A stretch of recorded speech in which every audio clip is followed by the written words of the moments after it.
So way back in Christmas, I think of 2009, my present was this Inspiron Mini 10. I've had a long history of getting my computers taken away, and the kind of joke has always been my parents take them away and just kind of forget where they are. And that is certainly the case with this. I think the last time I saw this computer was in 2012 or so, and my mom was cleaning and she just found this today. So I figured in this video we could fire it up and see if it still works. I think it has a 1.8-inch hard drive, if I remember correctly.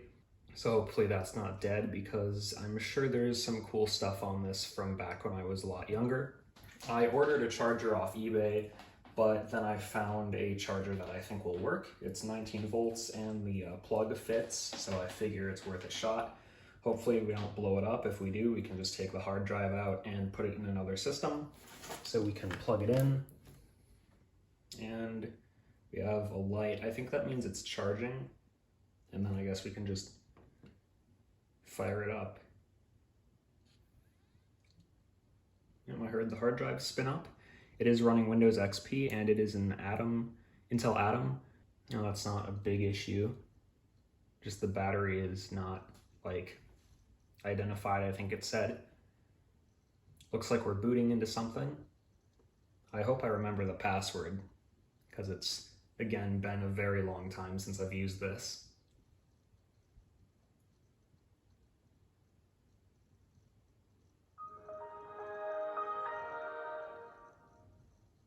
How original. That's pretty cool. So I doubt it's going to connect to Wi-Fi. I'm not sure if we can see the specs yet, or you can go into my computer, go to properties. I forgot I had Google, I think that's called Google Desktop, whatever these widgets are. I remember that. The trackpad on this computer is always misclicking and stuff. Got a lot of pop-ups here. So I think if we go to my computer and then properties, I don't even know if you can do that in XP. I guess we can go to the system management or device manager. That wasn't supposed to happen. Can you search? No, you can't. Interesting. I have not used XP in years. It's been a really long time. I'm gonna go ahead and find device manager on this and continue the video then. So I have been going through various settings, trying to access device manager, blah, blah, blah. I found the specs right here. It's the Dell Inspiron 1011. It has an Atom N270 CPU at 1.6 gigahertz and a gig of RAM.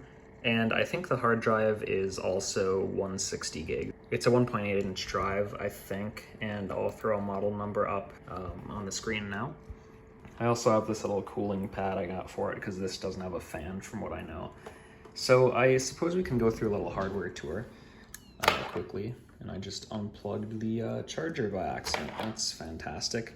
So on the side it has the Kensington lock, the DC charging jack, two USB 2, and an SDXC card slot. On the other side, we have a RJ45 Ethernet port. It's nice to have that. A VGA out, which I'm not really sure if that's actually the case. I've never been able to get that working with a second monitor. And another USB 2 and two headphone and microphone jacks. We also have this, I think it's a 10-inch display, and a keyboard and a trackpad that is quite small and uncomfortable, and it never clicks right. It's just kind of weird.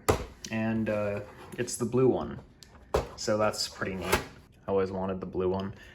So just before I finish off this video, I looked up some further specs on the processor, and the Intel Atom N270 is a single-core dual-thread processor, and the MSRP is $32 according to Intel Arc. The TDP is 2.5 watts, and there's no turbo boost. It doesn't have VTD or VTX, and it supports only the 32-bit instruction set. Considering the specs of that processor, I'm actually surprised the laptop runs so well. I would have expected something much more powerful to be in the system. There isn't really much on this computer. There are a few school documents from, I think, 5th grade. Really, the only third-party app it has is Firefox. And that kinda is why there's not much on this computer. There wasn't much I could do with it other than browse the web. I may in a future video open it up and show the inside of it, especially to get that hard drive out. I would like to archive the drive just because this is one of my first computers, and I may also fix the charger in that video. As you saw when I started to do the hardware tour, the charger is kind of loose, and I really don't care about like aesthetics, so I could honestly just solder some kind of extension to the logic board and then have a kind of plug sticking out the side of it. But I don't really have a use for this computer, so I don't think that's necessary. I'm gonna figure out what's up with the battery. If the battery was recalled or if it's dangerous, I'll get rid of it. I don't think rebuilding the battery would fix the issue. I think it's more of a logic problem. I could get a new battery for this, but that's kind of just wasted money because I don't have a use for this computer. But it was nice to take a look at the system. It's cool that I found it. I honestly thought it was thrown out at this point, but I guess not. But with that said, I think that's going to be it for this video. Thanks for watching this video. If you liked it, please leave a like and consider subscribing if you want to see more. I also have social media. Go ahead and follow if you want to see incremental updates to my projects. I'll leave links to those in the description. Please consider donating via PayPal and Patreon. I also have an Amazon wishlist in the description. Any amount is greatly appreciated, and once again, thank you for watching. I hope you enjoyed, and I will see you in the next video.